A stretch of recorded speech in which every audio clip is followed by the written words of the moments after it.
مستەفا کازمی سەرۆکوەزیرانی عێراق ئەمڕۆ بە سەردانێک گەیشتە هەولێر لەگەڵ بەرپرسانی باڵای هەرێمی کوردستان کۆ دەبێتەوە. ئێستا لەگەڵ سەرۆکی حکوومەتی هەرێمی کوردستان لە کۆبوونەوەدایە. گرنگی سەردانەکەی کازمی کەمە سێم جارە دوای ئەوەی کە وەکو پۆستی سەرۆکوەزیرانی عێراقی وەرگرتووە گەیشتۆتە هەرێمی کوردستان و لە هەولێرە ئێستا. ئەمەوێ سەبارەت بە پەیوەندیەکانی هەولێر و بەغداش بە تایبەتی قسە بکەم. بەڕێز عەلی حوسێن ئەندامی ئەنجومەنی سەرکردایەتی پارتی دموکراتی کوردستان لە هەولێرەوە لەگەڵم دەبێت. پرسیارەکانم ئاراستەی بەڕێزیان دەکەم. ئەم کاتتان باش. بەڕێز عەلی حوسێن ئەمێ بزانم کە بەڕای ئێوە گرنگی سەردانەکەی مستەفا کازمی لە ئێستادا چییە؟ کۆمەڵێک پرسی گرنگ هەیە کە لە نێوان هەولێر و بەغدا و توێژی لەسەر بکرێت. زۆر سوپاس ئەو کاتتان باش. طبیعی سەردانی سەرۆکوەزیرانی عێراق مستەفا کازمی لەو کاتەدایە کە دۆخی سیاسی لە عێراق بە دۆخێکی زۆر تایبەت دۆخێکی هەستیا تێدەپەڕی و لە هەمان کاتیشدا گرفتەکانی نێوان هەرێم و بەغدا کۆمەڵک گرفت لە ماوەی ڕابردوو تاکو ئێستاش قائیمە تاکو ئێستا ماون. چاوەڕوانی ئەوە وین کە حکوومەتی تازە ئەگەر پێک بێت ئەو حکوومەتە بتوانین ئەو گرفتانە چارەسەر بکەین. بەڵام نە حکوومەت پێک هاتووە و نە ئەو گرفتانەش چارەسەر بوونە. ئەوڕۆ کازمی هەم سەردانی بۆ هەرێمی کوردستان چاوپێکەوتنی بە جەنابی سەرۆک مەسعود بارزانی و چاوپێکەوتنی بە سەرۆکی حکوومەتی هەرێمی کوردستان کاک مەسرور بارزانی بە تەکید هەلەو سەردانە چەند بەرپرسی تری باڵاش دەبینیت لە هەرێمی کوردستان و کۆبوونەوەی دەبیت و لە هەمان کاتیشدا ئەوڕۆ ساڵیادی ڕەحمەتی جەنابی مامجەلالە و بەشداری لەو یادەش دەکاتن. باشە. سەردانەکەی کازمی بۆ لای سەرۆک بارزانی بە تایبەتی لەو ڕۆ خوێندنەوەیکی گرنگی بۆ دەکرێت کە هەموو کات باس لەوە دەکرێت لەگەڵ قەیرانە بەردەوامەکانی عێراق سەرۆک بارزانی دەتوانێت ئەم کێشانە یەکلایی بکاتەوە چارەسەری بکات بە تایبەتی بە یەکلاکردنەوەی پۆستی سەرۆک کۆمار لەگەڵ یەکێتی لەسەر ئەم پرسە ڕێککەوتون. ئایا لەگەڵ کازمی سەبارەت بەم بابەتە قسە دەکەن؟ تأکید سەردانی بەڕێز کازمی بۆ لای بەڕێز جەنابی سەرۆک مەسعود بارزانی پەیوەستە بە دۆخی سیاسی عێراق بە گشتیەوە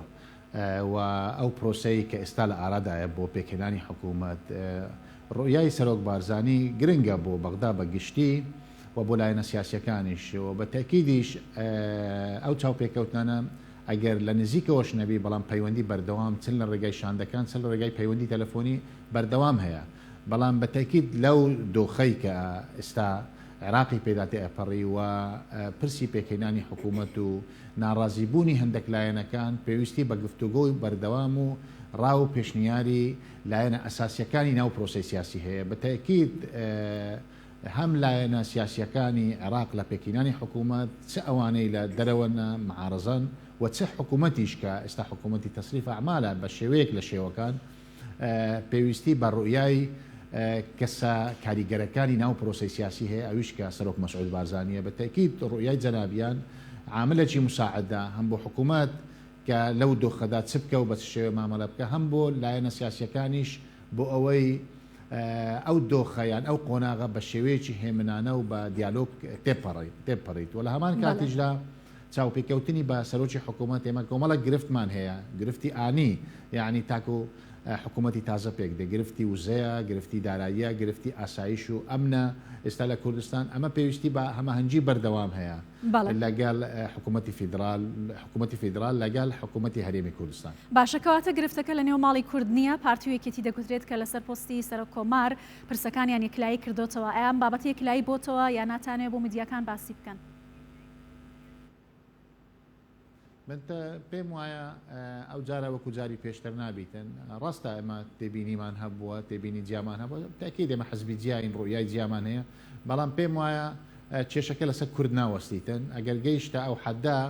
کە ئەو ڕۆژەی دیاری دەکرێت بۆ دیارکردنی سەرۆک کۆمار من پێم وایە بابەتەکە یەکلا دەبێتەوە و بە یەک کاندید کورد بەشداری دەبیتن لە دەستنیشانکردنی سەرۆک کۆمار. باشە کاتە سەردانەکەی مستەفا کازمی لەگەڵەوە هێرش و بردمانانەی کە ئێران بۆ سەر ناوچە سنووریەکانی هەرێمی کوردستان و ناوخاکی هەرێمی کوردستان دەیکات ئایا هیچ ئامادەکاری کراوە لەگەڵ مستەفا کازمی لەم بارەوە قسە بکەن حکوومەتی هەرێم هەڵوێستی خۆی چۆن دەگەینێتە سەرۆکوەزیرانی عێراق؟ ئەوەش بابەتێکی گرنگی کۆبوونەوەکانە بە تاکید بە تایبەتی لەو کاتەدا چونکە ئەوەی کە لە چەند ڕۆژی ڕابردوو ئەو هێرشانەی جمهوری ئیسلامی ئێران بۆ سەر هەرێمی کوردستان و ئەگەر بۆ سەر ئۆپۆزیسیۆنش بی بەڵام پێشێرکردنی سەروەری عێراقا و ئەمەش بابەتێکی گرنگە ئەرکێکی دستوریە و قانونیە و لەسەر حکوومەتی بەغدا ئەبێ هەلوێست وەرگری و لە هەمان کاتیشدا ئەبێ بی لە چارەسەرێک بکرێتەوە بۆی ئەو بابەتانە دووبارە نەبیتەوە ئەوەی کە پەیوەستە بێرە بە عێراق و بە هەرێمی کوردستان و ئەوەی پەیوەستە بە جمهوری ئیسلامی و دەوڵەتەکانی تری هەرێمیش ئەبێ هەوڵ بدەین ئەمە ئەو بابەتانە بە دیالۆگ بە تێگەیشتن چارەسەر بکەین و ئێمە بە هیچ شێوەیەک لەگەڵ ئەوە نین کە عێراق یان هەرێمی کوردستان لێرە هیچ گرفتێک بۆ دەوڵەتەکانی ناوچەکە دروست ببیتن و ئێمە پێمان وایە ئەبێ هەوڵ بدەین هەموو لە ئاسایشی یەکتر بپارێزین و بەرژەوەندیەکانی یەکتر بپارێزین. لەبارەی پرۆسی سیاسی لە عێراقیشەوە چوارچێوەی هەماهەنگی لە ماوەی ڕابردوودا هاوپەیمانەی دارەدانی دەوڵەتی ڕاگەیاند کە داگوترێت پارتیش بەشێکە لەو هاوپەیمانەتیە پارتی لەو هاوپەیمانەتیەدا بەشدارە لەگەڵ هاوپەیمانەتیەکەتان لەگەڵ سەدر چۆن لەگەڵ سەدر بابەتەیەک لای دەکەنەوە. ئێمە بەشێکین لە پرۆسی سیاسی لە عێراق هەرێمی کوردستان تایبەتمەندێکی خۆی هەیە ئێمە لە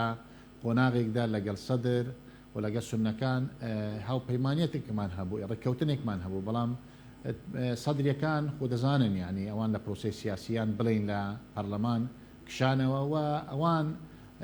ڕوئایەکی تایبەتی خۆیان هەبوو بەڵام بە تەکید ئێمە قەزەی ئێمە تایبەتمەندی ئێمە جیایە لەگەڵ ئەو لایەنەکانی تری و ئەوانیش تەفەهومی وەزعی ئێمە دەکەن کە ئێمە ناکرێت حکوومەتێک دروست ببیتن ئێمە بەشک نەبین لێ چونکە ئێمە مەسئولیەتی 7 ملیۆن خەڵکمان لەسەر حکوومەتمان هەیە پەرلەمانمان هەیە ئاسایشمان هەیە بەرژەوەندیمان لەگەڵ هەم لەگەڵ بەغدا لەگەڵ مەرکەز و هەم لەگە دەوڵەتەکانی منتەقەش و دۆستەکانیشمان لەسەر ئاستی دنیا ئەمریکایە و وڵاتەکانی ترە کە متابعی وەزی ئێرە دەکەنی عێراق دەکەنی هەرێمی کوردستان دەکەن هەتا بە دەوڵەتەکانی جیرانیش و ئێران و تورکیا و بڵین دووەلی عەرەبیش لە منتەقەی هەمویان ڕایان وایە کە ئەبێ هەرێمی کوردستان بەشێک بی لە پرۆسی سیاسی لە عێراق ئەوجە چێ دەبیت چێ حکوومەت پێک دەیتن